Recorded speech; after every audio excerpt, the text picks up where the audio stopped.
It is 3:59, so 1 minute. Okay, so exciting.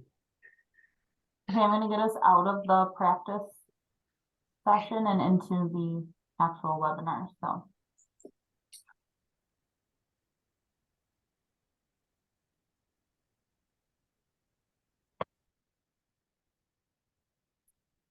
Okay, I'm looking at the time, Jackie, and I see 4 o'clock. You give me a cue here. All right, I see everybody's loading in. We'll give a chance for everybody to load in. Okay, great.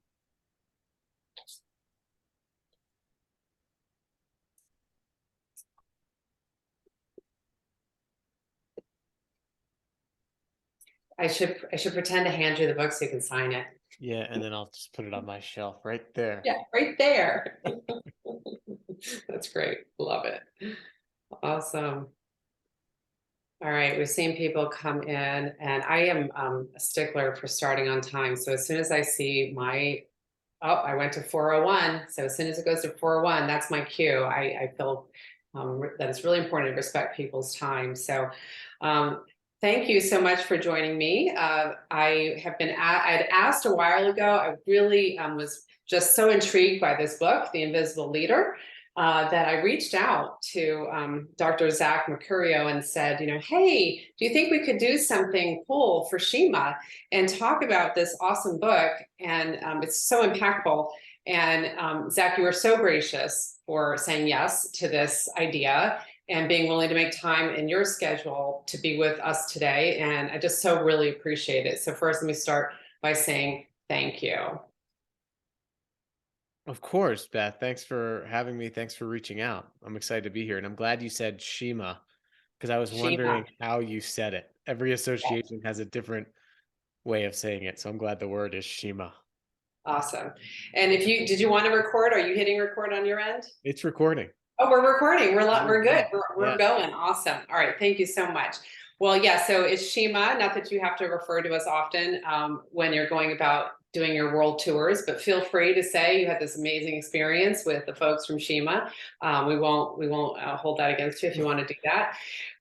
So as I said, I had a really amazing experience and I really enjoyed this book. I was introduced to this book. We have a community practice that is called the Safety Culture Community Practice. And one of the co-leaders, Linda Hamilton from the University of Tennessee, Knoxville, said, hey, Beth, have you read this book? I think you would really like it. And so that was my introduction to your book. And now I can say I've actually read it more than once. And I think this is one of those books that people will do that. They'll go back and read it more than once. It's definitely a book that it's easy to do that, easy to go back and reference. So I'm just going to start this conversation. Let's see where it takes us, Zach. So on your website, you shared that you wrote The Invisible Leader to provide leaders and organizations with the tools to activate their purpose and create cultures where everyone matters. So I'm curious, is there any one thing that compelled you to write this book, or how did this really get started? How did it come about? Well, it really started by experiencing purposelessness in my first job. My first job out of college was actually in advertising sales. And there's nothing against advertising sales. There are people who find profound purpose in it, but I did not experience purpose in the work. In fact, I would come into work on Monday morning and I would hear people talk about what they did last weekend or what they're doing this weekend. And I was really astounded at how many people around me were living for 2/7 of their lives, the days that began with the letter S. Right. And that just struck with me. And I became more interested in how people were working and how this culture came to be. And one of the things that I observed was was an obsessive focus on what we do, how we do it, and what we get for what we do. And almost no focus on the reason why we're doing it and who we're doing it for. I would go out as a salesperson and meet with human beings who had businesses that were interested in advertising with us to start these businesses.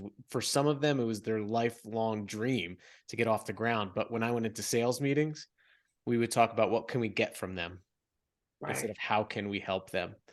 And so it was from that moment that I became really attuned to how people worked. And I started talking to people all around Washington, D.C., bus drivers, cab drivers, everyday people. And I was trying to understand what created purpose in work for people, what created a different mindset. And one of the things I found very early on was that people who experienced profound motivation and joy, and those people just in your everyday routine that have that feeling of joy, they tended to talk about and think about their contribution much more than what they did or what they got for what they did. And Right. that led me back into higher education. I quit my job and then I worked in higher education for 8 years doing Yeah. training and development at Colorado State University. And one of the things I did was help students prepare for their future career so they didn't end up like me. Right. And what I found in higher education is that we tend to educate people on what they should do with their life, the form of their life, before we help them understand their function, right? In good building design, form follows function, right? Right. But in human development and in how we communicate, we tend to do it backwards and it always leaves tensions. And that has resulted in my research on meaningfulness and purpose and trying to know as much as I can about it and helping organizations and leaders and ultimately this book. But I think it came from an experience of seeing the absence of meaningfulness and purpose that led me to want to research and find ways that we can infuse all work with purpose. So you have several threads and references to higher education throughout your book, which I think resonated really well with me. And as I mentioned, we are on we're all working at institutions of higher learning for the most part. And so I have some notes here that I wanted to talk with you about that. So in your book on let's say there's one where you ask students, why are they there? Why are they in school? And the blank stares, the shocked response to that. I wasn't really surprised that was the reaction. But do you think that's changing at all in higher education now, or do you think? And there's even I had to write this comment down.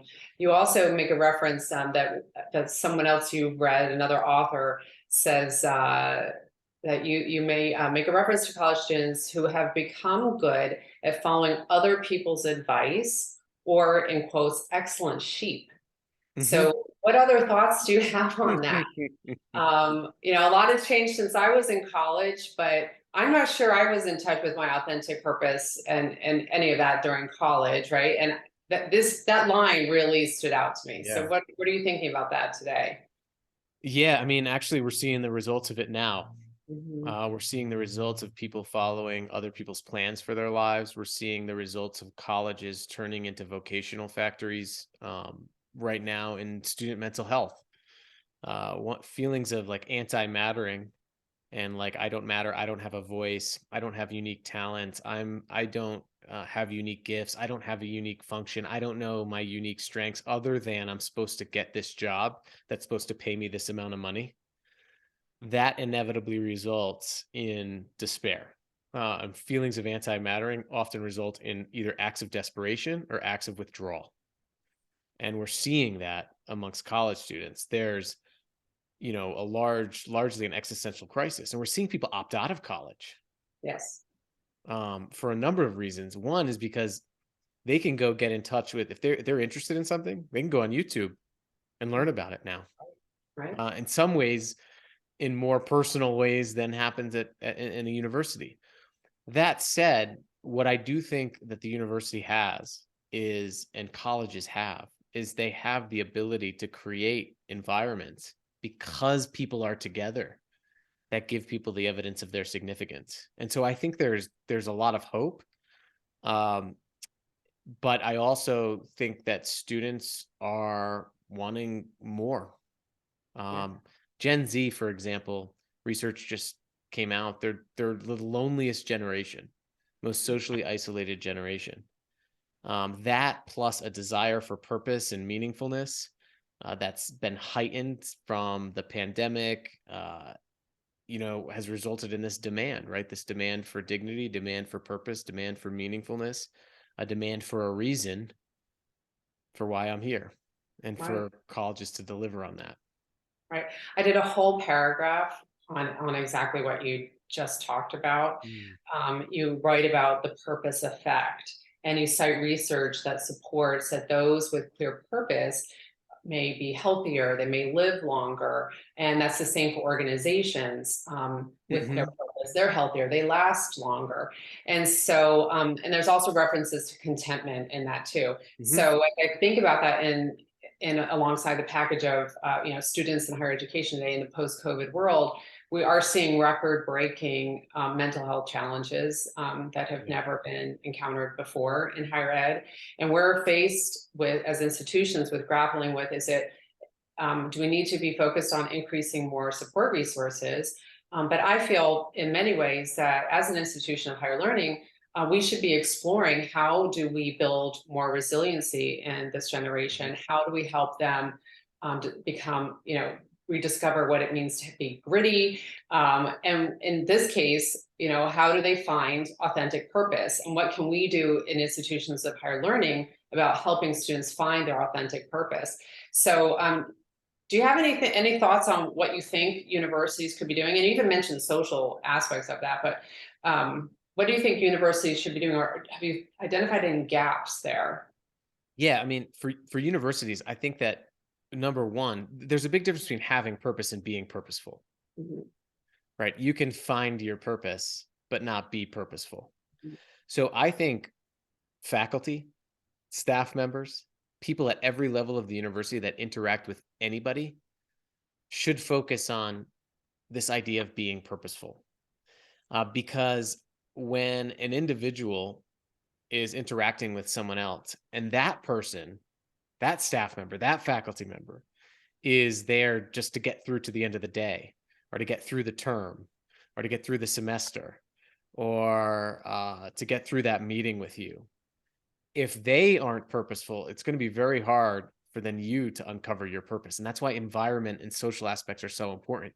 Being purposeful is contribution centered thinking, being, and doing, Right, right? It's the difference between getting up in the morning and saying, hey, what am I going to do today? And how is what I'm going to do today going to impact other people? right. That is the difference. And research finds we can develop a purposeful mindset. One of the studies that we did was with a group of custodians at the university. And we embedded ourselves with this group of custodians for a year and a half. And we were trying to understand, in a very difficult job, what creates meaningfulness and purpose. And one of the things we found repeatedly was that people who experience high levels of purpose tend to have a so that mentality. They can link whatever they're doing to its inevitable impact. For example, there was one custodian we interviewed, and we asked her, what's the most meaningful part of your job? And she said, well, the most meaningful part of my job is also the part of my job that I hate the most. And this is very important. This is a very important point that came out of our interviews. What is purposeful is not always pleasurable. Wow. We tend to think what's purposeful will be pleasurable, but they're two different things. And I asked her why. Why is that? Why is this meaningful to you? And she goes, well, it's cleaning the bathrooms in these university dormitories on Monday mornings. And I have to do it every Monday morning. And because I hate it so much, every time I cross the threshold of that bathroom, I say to myself, I'm cleaning this bathroom so that these kids don't get sick. Mm, That mental uh, narrative, that narrative is the quintessential trait of purposeful people. If I were to distill all of the research on what creates purposeful people, it's having that mentality. So what I think needs to happen at the student level, at the staff level, at the faculty level, is everybody needs to have a clear and make sure that they're linking whatever they're doing to its inevitable human impact. If you're a faculty member assigning something, assigning a project, or writing a syllabus, if you do not have that attached to every assignment, you can't expect people to be motivated to do it, motivated to learn. right. You're learning this idea or this tactic or this technique so that what's the inevitable impact on you or someone else? If you're a staff member, a leader, and you're delegating to somebody, and this happens a lot in higher ed, where I find that we have every year you could just take the calendar of deadlines and replace the year and it's the same. We have like these same cycles, right? If you don't have that, if you don't put at the forefront the significance of what you're doing before you tell people what to do, how to do it, and when to do it by, people will develop inertia and they'll get a split between the what and the why. And that results in despair, burnout, and you deplete the very energy you need to respond to the things that are stressing you out. And so I would like to see everybody learn those skills of what it means to develop a purposeful perspective and to make sure that that is clear every single day. Yeah, I think you hit on something very fundamental and transformational. When I read the illustrations, you had Mary, the custodian Mary, who Yeah, she was the first one we interviewed. Right. And purpose, her authentic purpose pulled her, motivated her, pulled her out of retirement to return to what she does. Mm-hmm. And then there was the custodian that allegedly says to JFK, when he says, what's your role here? Or what are you doing? He says, I'm putting a man on the moon. And I think about walking through my campus and looking at, the people who are maintaining the grounds and, just at all levels of the organization, whatever organization it is, my experience is going to be in higher ed. How well do they comprehend what their purpose is and are they able to articulate it? Or are they just working for a paycheck? And if that mindset changed, how does that transform our organization? And I really found that challenging to think about, because how do you impact that way of changing thinking, as well as what the possibilities are if that's the thinking throughout the whole organization, which is just really exciting.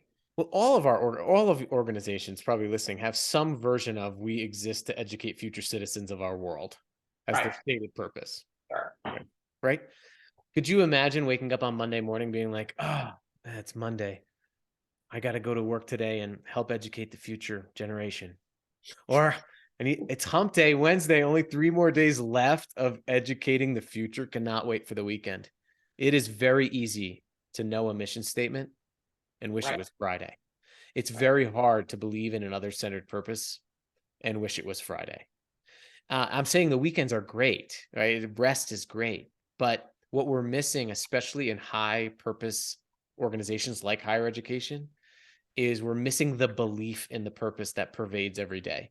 So one thing I didn't include in the book, because it occurred after I wrote the book, was there was a study by Andrew Carton at the Wharton School on how that NASA janitor came to so nonchalantly say, "Oh, I'm putting a person on the moon." And he did an archival study of NASA, of all of their management practices. And what he was trying to understand was how did NASA, who had a 300,000 person workforce, contract workers, many of whom would not even be around when they landed a person on the moon. And let's just say they didn't know if that was possible. So you had this big, almost impossible purpose, so big. How do you get people, from people sewing the lunar lander parachutes to astronauts to chemists to physicists to people who are driving trucks, delivering parts, to janitors? How do you get them aligned with this bigger purpose? And what he found was that in every NASA facility at that time, on those blackboards, there was a ladder to the moon, where every leader could show this group how their task group for that particular month laddered up to a tangible, measurable objective.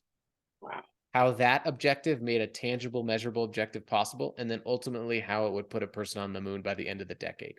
Wow. Now, why is this important? Is because that janitor who just said, "Hey, I'm putting a person on the moon," that was the result of management and leadership practice of making the big purpose real, tangible, and visible every day. You couldn't argue with it.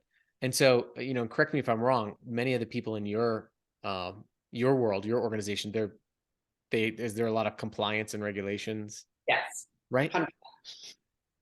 My challenge for everybody here is the ladder clear?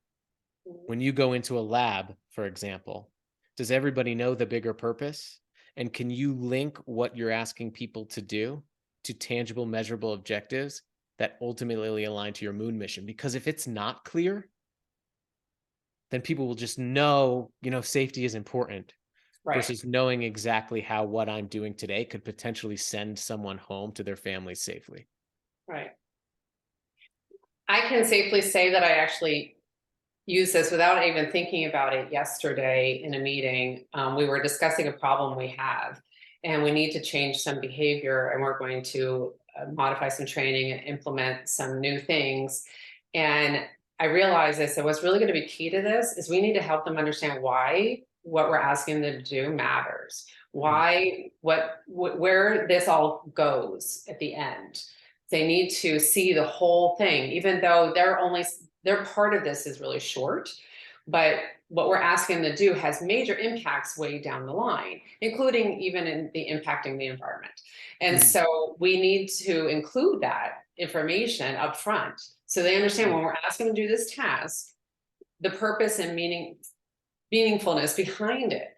And I really feel strongly that if we include that in our training, it's going to change their behavior, and they're not going to help but be able to acknowledge when they're doing this why they have to be doing it. And it's not going to just be a meaningless task that environmental health and safety is making them do. Right. And so we're going to actually be incorporating that into the training. We talked about it just yesterday. And so now I have to give credit to, I guess, your book for that idea. It Oh, that's wasn't awesome. it really maybe wasn't so original on my part, but Well, I'm glad because no one's motivated to do something because someone tells them to do it. right, I don't think, and that because that's an extrinsic force. No human being in any study on motivation has ever been sustainably motivated by an extrinsic reward. Intrinsic motivation, which is doing something because you believe in it, because you know that it matters to you, and it matters, is a result of relationships and a result of purpose and meaningfulness and knowing the why. And so you're also like tapping into the leading indicator of motivation, true lasting motivation to do anything, which is knowing that it matters and that the person doing it matters. Because it's easy for nothing to matter to someone who doesn't believe that they or it matters. right. So I was a little convicted. I wrote down, it's on page 146, you mentioned goals gone wild, and I'm a goal-oriented Yeah. person. This was really hard for me to read about, you know, anyways, I had to work through some stuff. I'm still working through, the whole goals results thing. And then that Uh-huh. statement of you are your last worst decision. So thanks for that little post-it note for my mirror. But Inspiring. you know, appreciate you Yeah. sharing that with us. Do you still reflect on those thoughts? Yeah. I mean, the precise problem with being motivated by a result is that you can achieve it. And then what? Right. Snowboarder Chloe Kim, when she won the gold medal, the famous story, the first thing she did when she came home is she threw the gold medal in the trash. And there's a diagnosable psychiatric condition called the post-Olympic blues, Wow. where when you've achieved something, your brain it reacts the same way to whether you've achieved something or not achieved it. It's called the arrival fallacy. And you get it, and then you get that goal, and then you're like, okay, now what? Like there's that little empty space. And a lot of us live in this if-then argument. Like, if I get this, then I'll be happy. If I achieve this goal, then everything will be good. And the problem is the then always comes, right? If I get to the weekend, then I'll be rested. Monday always comes. Right. It's a roller coaster way of motivating ourselves. And it usually doesn't work for the long term. Goals are important though, because goals give our purpose direction. Results are important because results are the test of our purpose's validity. But even my preschooler is learning the difference between cause and effect. And what happens when goals go wild is we try to get the effect by pursuing the effect. Like, I want to get more compliance, so I'm going to tell people to comply. Right. Every result, every effect is the result of a cause. That cause is your contribution. It's your purpose. Your results and the ability to attain your goals are usually in proportion to how rigorously you pursue your purpose and your contribution. And I think that sometimes we've become out of whack. And the way can go wrong is when you have too many goals and you don't have purpose to the goals, is that it can actually result in unethical behavior because people will do anything to get the goal. Yeah, you had some good illustrations of that in the book. I'll let people read. If they haven't read your book, they can read that for themselves. But you did a very good job of outlining that risk in the Right. book. And I can see that being the case, and that the danger and the caution, and needing to be careful about being results driven. And perhaps being in higher education, we have some luxury of being more purpose driven, if you will, than results driven in some ways. But because we're not quotas, but there's still that business model, that's still there for all of us. Yeah. And the key is, it's the difference between leading indicators and lagging indicators. The results you want are usually lagging indicators of how well you deliver your contribution. I mean, if we go to the business models, the old business models of, do you add value? That is purpose. Are you adding value? I worked with a sales manager who said to me, is a very big company, and she said, Zach, I love your work on purpose, but when the numbers are down, I just need to get the numbers up. And I said, well, what do you typically tell your team when they need to get the numbers up? And she said, well, I typically say, hey, we need to get the numbers up. And I said, how did that meeting go? How does it go? Yeah. And she's like, well, it's the most dreaded meeting of the year, right? The Right. get your numbers up meeting. And I said, next time, just try this. Say, instead of we need to get our numbers up, say, how can we contribute more to the customer to get our numbers up? And she tried it, and the response was different. It's completely different, right? Because all of a sudden, when you focus on contribution, you start focusing on innovation, you start getting ideas, you start cultivating the energy you need to get the numbers up, because we don't derive energy from what we do. We derive energy from why we do it and who we do it with. And oftentimes it's easy to forget that. So it's not either or, it's one for the other. I mean, we have results because of purpose, not results or purpose. Right. So something else I took some comfort from, perhaps, from your book, was that purpose can be learned. These skills can be learned. I feel that I'm a lifelong learner. A lot of people will say that's important to them, constantly looking to learn new things. So it was important to me to realize that there's it's something you can always be working on, and develop and practice these skills. And I recently met with some authors that came to my university who just finished a book called Leading with Care. And in that book, they talk about reflection and how important reflection is for true learning. And it made me wonder, for you, a little bit about, you mentioned something about the importance of creating space to assess and reassess. And it sounded very similar to me about reflection and how important that is. So would you talk a little bit about continuing to learn these skills, hone these skills, and then the importance of creating that space to assess and reassess? Yeah, I would say two of the most important skills for developing a purposeful mindset are, one, adopting that so that mentality. And that requires reflection. So think about the thing in your job that you don't like doing. And then imagine what would happen to a human being if you just stopped doing it. I'm not talking about the meeting that you shouldn't be having because you have too many of them. I'm talking about like a task that you don't like doing or you're not motivated to do anymore. And then think about your absence. You will very quickly realize the significance of your presence and that task's presence. So continually reflecting on that so that, and creating some space before you just get into the routine, is really important. The other practice is asking yourself better questions, right? Again, the question of, hey, most people get up in the morning, they look at their phone and they say, hey, what am I going to do today? Mhm. Can you imagine if the voice in your head was a motivational speaker? It's no wonder all of us are burnt out, right? I mean, hey, what are you going to do today, Beth? How are you going to get through the day? How are you going to get through that meeting, right? Instead, just try shifting that to, and yet if you have to force yourself, that's okay. How is what I'm going to do today going to impact other people? How can I use my strengths to positively impact the next person I talk to? You know, that meeting you're going in with that person who's given you trouble, ask yourself, how can I add energy to them today through this meeting? So you're right. You have to create that space for reflection. You know, Viktor Frankl, author of Man's Search for Meaning, said between stimulus and response, there is a space. And in that space lies our freedom, the ultimate human freedom, which is to choose our response. And it's a nice quote. And some people may be listening, nodding to their head. But to do that Right. requires, you know, active reflection. I will also say that it's incredibly beneficial to ask yourself the question, what are my unique gifts? And how do those unique gifts make a unique impact on those around me? How do I improve the moment?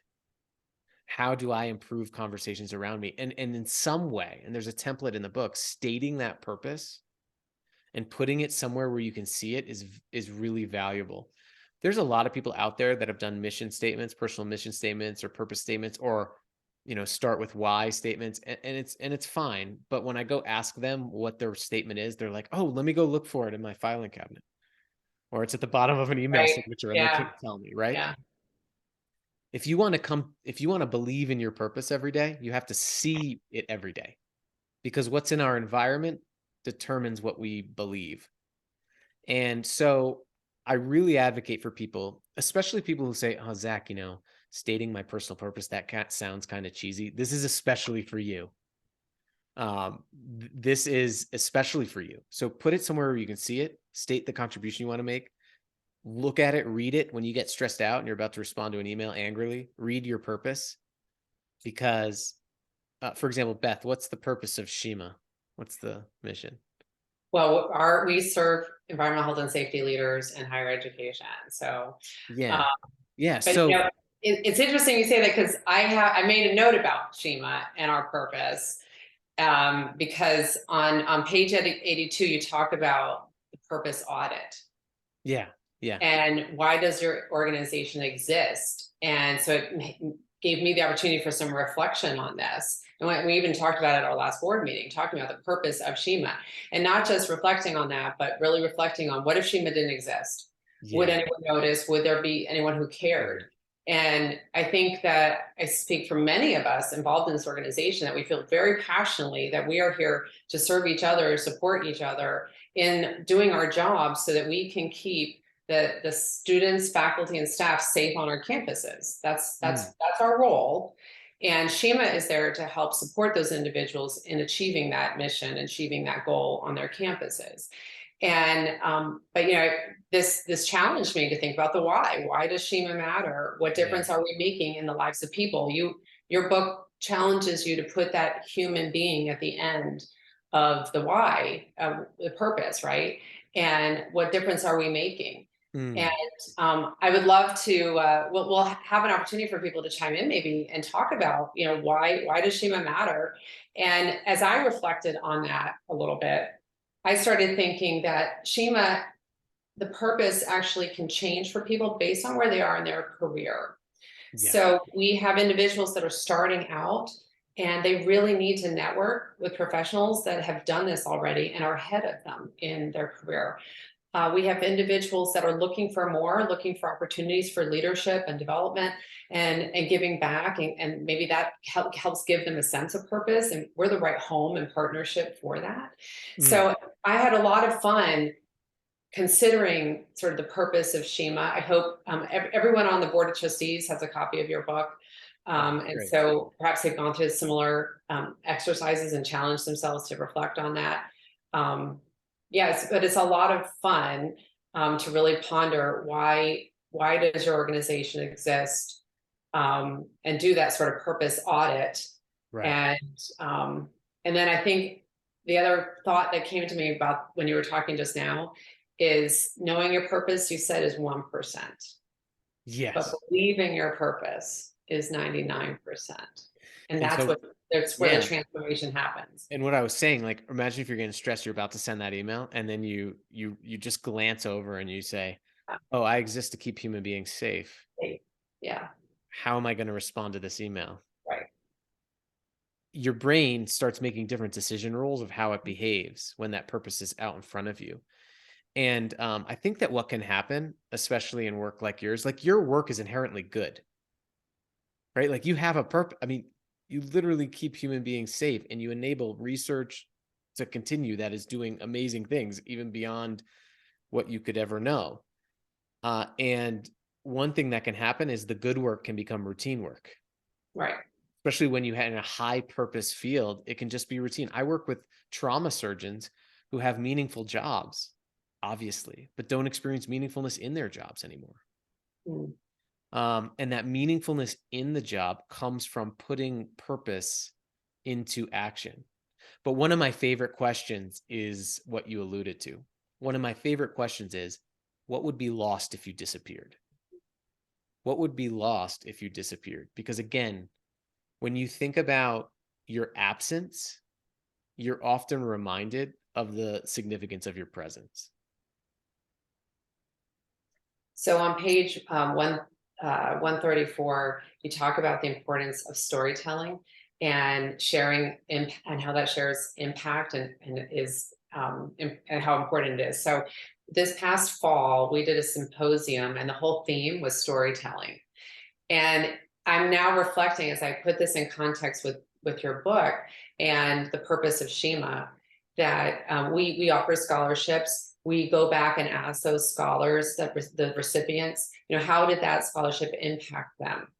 And I started thinking we're facing our 70th and our 70th conference this year in Boston, and how nice it would be, and how what a great opportunity we have for some reflection, for some opportunity for some storytelling and sharing about the impact that the organization has had, the purpose and meaning that the organization has had potentially on them as professionals, on lives and so forth. So it's kind of been inspiring for me in that regard.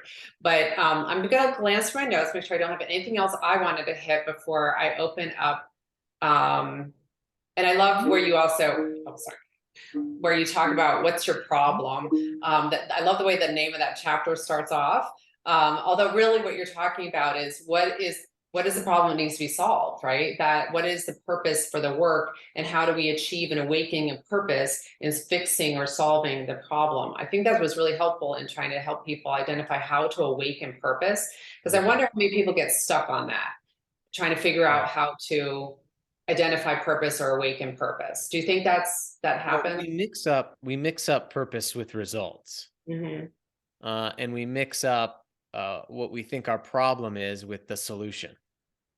So, if I ask you what's your problem, you may say, oh, well, we need more people to comply to these safety guidelines. That's not your problem. The safety guidelines are a solution. The problem is that human beings could be unsafe. Right. And when you focus on the solution, nobody cares about your solution. Right. People emotionally care about the human problem you exist to solve. Right. Now, something you said earlier, I just want to make a note about storytelling and story collecting. Storytelling is very popular because it's just how human beings make sense of the world.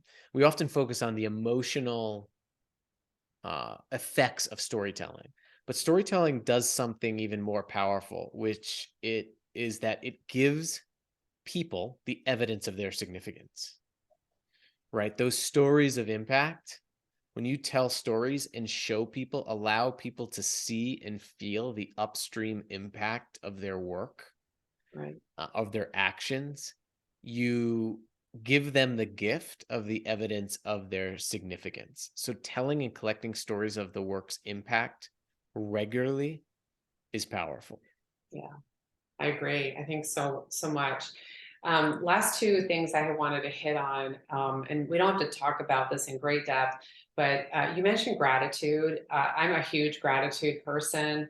I work really hard at trying to be consistent about expressing gratitude for people in my life who I appreciate what they do for me and do for others. Do you want to say anything about gratitude? Yeah, one of the things that gratitude does, again, is it shows people how they matter. And I would take gratitude a step further, and instead of just saying thank you, show people the difference that they make for you.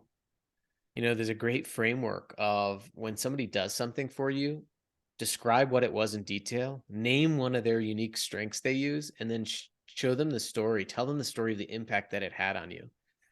Another great leadership practice is these 5 words. Say, if it wasn't for you. If it wasn't for you, this wouldn't be possible, and show people how they're needed, because human beings are really optimized and at their best when they're needed. Think about it. When we're Yeah. caretakers, when we become parents, when we are volunteering to help somebody in trouble, like we become our best as human beings when we're needed. So Yeah. show people that they're needed. And that can go a long way in showing people the evidence of their significance and helping them really believe that they matter. Yeah, I agree. And then as I sort of close this out, what do you want to maybe share for people that haven't read the book yet about WHAMI, work and meaning inventory? This is throughout your book, there's lots of great tips and opportunities to practice purpose. You give us a lot of tools and resources to work through, which I think is really helpful. But what can you speak to, just sharing a little bit about work and meaning inventory?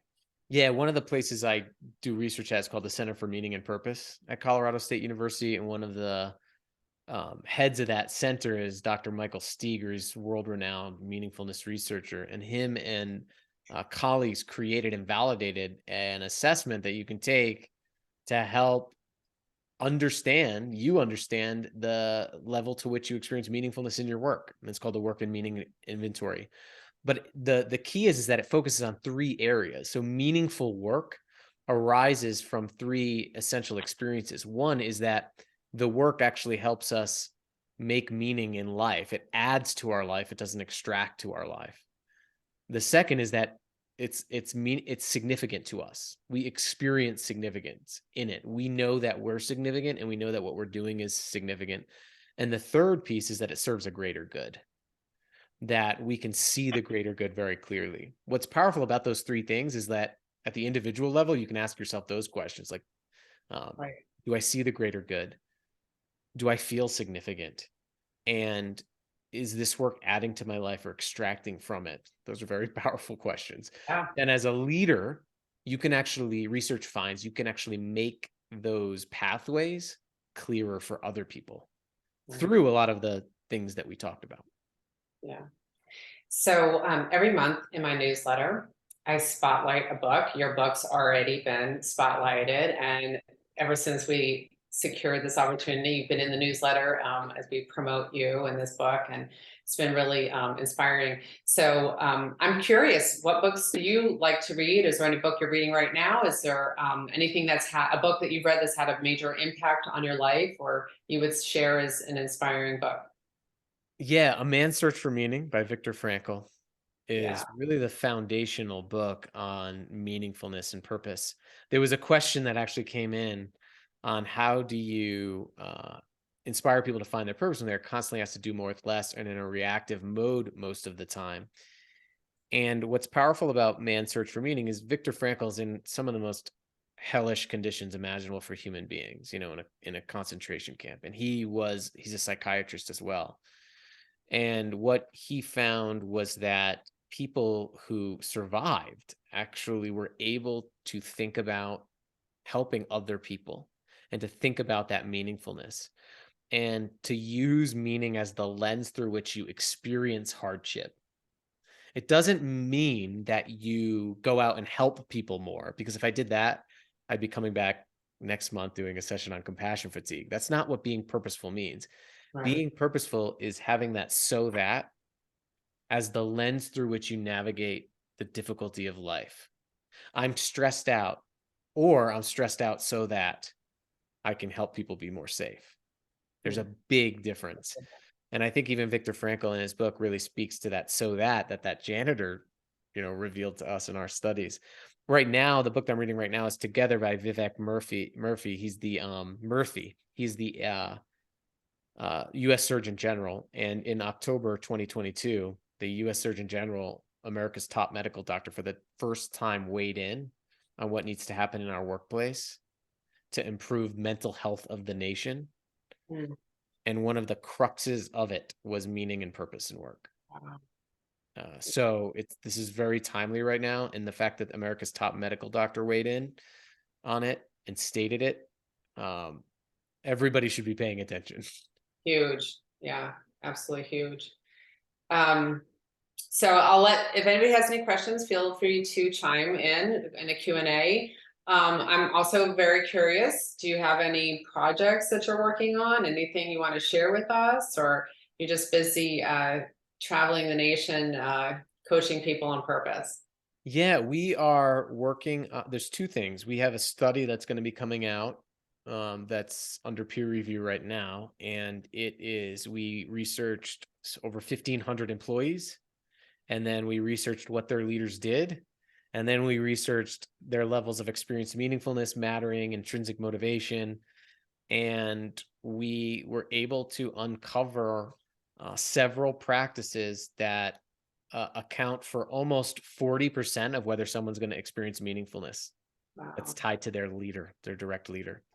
Oh, We also know in research that for almost 70% of people, their leader, their manager in their life has the most significant impact on their mental health, even more so than their doctor, their significant other, and their families, because people spend 35% of their waking life in the place where they work. So those climates are incredibly powerful. The second thing that we're working on is we're doing a study on what creates the experience of mattering. So I'm going to throw another concept at you, but there's something that comes before purpose, which is the belief that we matter. Mhm. If you want someone to discover their purpose, their contribution, they first have to believe that they're worthy of contributing. If you want someone to share their voice, they first have to believe that their voice is worthy. If you want someone to use their strengths, they first have to believe that they have strengths. And what's been missing, and research is showing over the past 50 years, is the experience of mattering. Because when somebody doesn't believe that they matter, it's easy for nothing to matter. It's hard for anybody to care until they feel cared for first. Right. And so this is leading to an interview study that we're doing, but we're also writing a new book on how mattering comes first. It's almost like the prequel Right. to the Right. invisible leader of that. Yeah. How do we create environments where every single person around us feels noticed, affirmed, and needed? How do we make sure everyone around us feels irreplaceable? How do we make sure everyone around us knows they have unique strengths that make a unique difference? And how are we seeing people? Wow. That sounds like a large project, not a small undertaking. It is really large, but it's powerful. I mean, one of the questions we're asking everybody is, think about the first time in your life when you felt like you mattered as a human being. Mm. And we are getting some really fascinating stories of those pivotal moments, both in family life, in community, and a lot at work. And what their preliminary findings are finding that people experience that they matter, like a lot of times from their close relationships, their family and friends, but they experience anti-mattering at work. Oh boy. So interestingly enough, because of that, it's easy to see how work can be such an important medium for improving mental health through creating mattering. Yeah. So what's interesting in some higher educational institutions, or we're experiencing now, is we're seeing a siphoning off of resources and staff. They're leaving higher ed and going to work other locations, and we can't always be competitive. Mm-hmm. And I think that one of the challenges for us is, it's in some ways, if we can help make that connection with meaning and purpose, it may transform that culture, that environment. But it's not going to be simple, and it's not going to be quick. Yeah, and it will require a reskilling of leaders. Yeah. Does every leader have the skills to ensure every person feels valued and knows exactly how they add value? Mm-hmm. Often we've relied on intuition, especially in higher education, for people to become leaders. Oh, they were just good at their job, or they're a good researcher, Right. so they should be a leader. Right. But intuition does not scale across an organization. Practices and skills do. So a great question for everybody here is, what are the repeatable skills that you have to ensure everyone feels like they're valued and knows exactly how they add value? And how do you know that you're doing them? and how are you evaluated on them? And that is something that can move the needle on retention issues and keeping people in education. That and good pay, decent pay. I mean, Yeah. access to decent work that acknowledges a person is a full person with many different needs in their lives, which I think the pandemic has revealed is an important prerequisite to meaningful work, is access to decent work. But I think those two things, from a cultural standpoint, creating mattering, from a systemic standpoint, making sure people feel valued, is critical. Um, you know, it's interesting. I found myself thinking, you know, doing some self-reflection on purpose and you know, times where I felt that I had real purpose or what I felt like in it. Uh, in my university, in my institution, I was tasked with managing the COVID cases during, well, 2.5 years we challenged with that situation. And I don't know that I've ever worked harder in my professional life. Don't know that I've ever, you know, been more exhausted sort of physically, but mentally, I had such purpose in the work I was doing. Now, when I look back on it, it was really in some ways very, very energizing, which is not what I would have thought I would say about that period of my life or my career. But it gave me, I knew like had a very, very clear sense of purpose in what I had to do every day, 7 days a week, you know, 10 hours a day, whatever it was. And while it was draining and exhausting in so many ways, in so many other ways, I look back on that period and it was truly energizing, which I found conflicting, but now it's sort of making more sense to me. Yeah.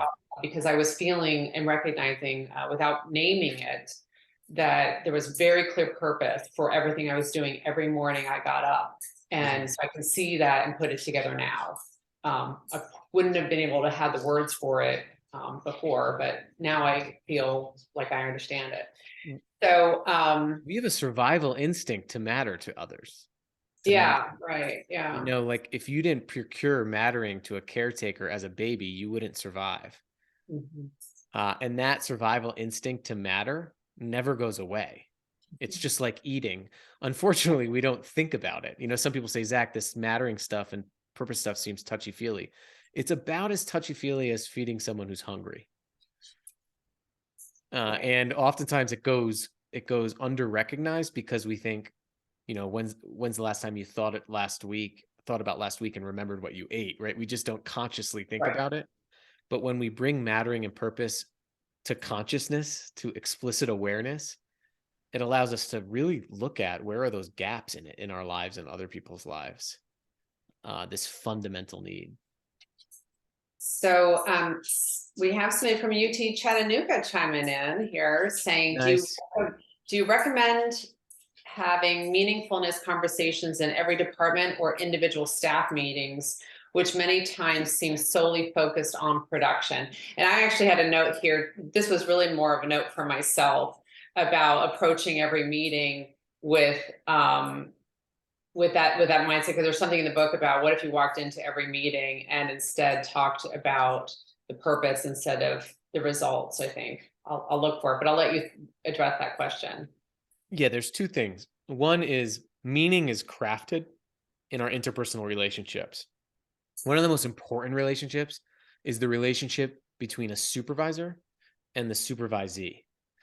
And if the supervisor can notice that person, can really authentically check in on that person, asking better questions, like instead of, how are you? Asking, what is your attention today? What have you been struggling with? How can I help? When's a time in the last month where you really felt like your work mattered? Is there any times here that you feel like you don't matter? Those types of questions can give us really valuable data at the one-on-one level. In meetings, most meetings could be emails because most meetings are update fests. We go around the room and do update, update, update, update, update. And then if we didn't get to the update, we start the next meeting with that update, right? That doesn't motivate people. A list of things that people are doing, you can send that in an email. What you can't replicate in an email is checking in on people, sharing stories of the work's impact, making sure that people are working with one another better. Instead of talking about what you have to do with one another, talk about how you are with one another. How are you collaborating? How are projects moving along? Those types of things can foster a sense of meaningfulness.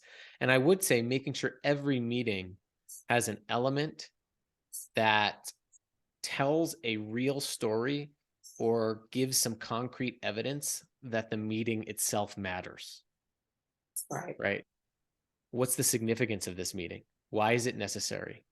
What strengths do we need everybody to use to make that significance come to life? Framing meetings that way can be powerful.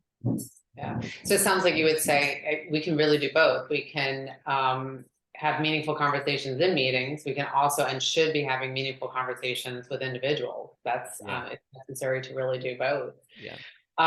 So this is, I'm going to rephrase or reframe this question. I hope that I'm taking a little liberty here, but thinking about some of the terrible things that do happen in the world, such as active shooter situations, would you think an individual who brings himself to take an act like that or commit an act like that, do you think that they're on the lower learning curve, the bottom of the learning curve for really discovering meaning and purpose? Do you have any thoughts you want to share on something like that? Feelings of invisibility often result in acts of desperation. And we know that. People are desperate for significance and they're desperate for attention. And if people don't get that significance in their schools and their communities and their workplaces, they look elsewhere for that significance. Gordon Flett, a researcher who studies mattering, wrote the book, The Psychology of Mattering. And he reveals how many of his studies show that there is a predictive link between mattering and feelings of depression, and self-harm and self-regard. Mattering is a buffer against the stressors and the pressures of life. And so I think there's a real mattering crisis going on. I mean, if you look at school-aged kids, ages 6th grade through 12th grade, there was a study done by Education Week that asked 66,000 of them if they thought their teacher would notice if they were absent. Over half of the sample said no. Researchers have looked at Reddit subthreads. Researchers have studied Reddit subthreads. And when there's posts about depression, one of the most common themes is that the words people use are, no one cares about me. No one relies on me. No one would miss me if I was gone. That gets down to mattering. It's why our lifelines, when you call our lifelines to get support, it's called the You Matter Lifeline. There's a reason. Now, I'm not a clinical psychologist, and so I don't know the underlying root causes. But I do think that there's undeniable evidence of rising depression amongst youth, undeniable evidence of more social isolation, and undeniable evidence of anti-mattering.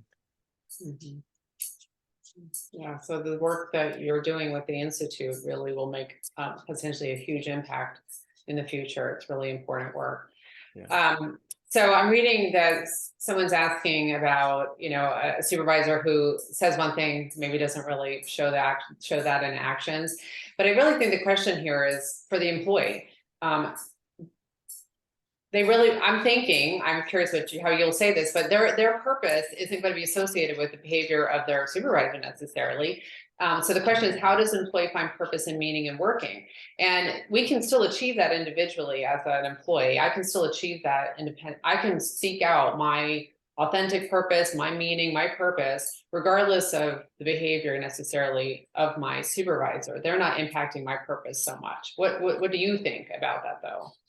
I think like purpose, well-being is a community effort. Because if you put a well individual into an unwell system, they will eventually become an unwell individual. Yeah. Unfortunately. So I do think the supervisor is important. So I don't want to deny that. I think the question is really valuable in that way. Impactful on their workday. Yeah. At the same time, when we embedded ourselves with those custodians, I saw students throw trash on the floor, look at the custodians, and walk by every day. Yet I would see some of these custodians experiencing profound purpose in their work because of how they framed their work, how they thought about it. That experience of self-mattering served as a buffer for these challenges for them. There's also something you can do with your peers. One of the people I work with Simon Sinek's team to teach mattering on Simon's course. He's the Golden Circle Start with Why Wow. idea generator. And one of the things that he always says is be the leader you wish you had. Mhm. You know, we can do these things for the people around us, and that can also bring us a sense of mattering because we see our significance. So try to do things that give you the evidence of your significance. And one of the best ways to do that is through saying to someone else, how can I help you? And offering an action to help. So I will tell you, I imagine you've heard this before. So, you know, we look at the book, The Invisible Leader, and initially I'm thinking it's about invisible leaders being invisible as a leader, not being, you know. And so how did you come up with this title? Because it's not about being a hidden leader or about not being seen as a leader. How did you come up with your title? Mary Parker Follett, a 1920s management Yeah. scholar. She's amazing. Yeah. If you go read any of her stuff right now, you'll think that she's speaking to us right now. She said leaders and followers are both following the invisible leader, the common purpose. If we look at a leader of something or someone who influences our behaviors, then purpose is one of the most powerful influencers of our behaviors and attitudes in our lives. And that's why purpose is the invisible leader. Right. And leaders who are who motivate people, who create meaningfulness, they allow a bigger contribution and a bigger purpose to take over. They subjugate their ego for the bigger contribution and make sure everybody can see and feel how they matter to achieving that bigger purpose. That was really helpful. This is a really inspiring conversation. Thank you again for writing this book. Thank you for sharing it with us.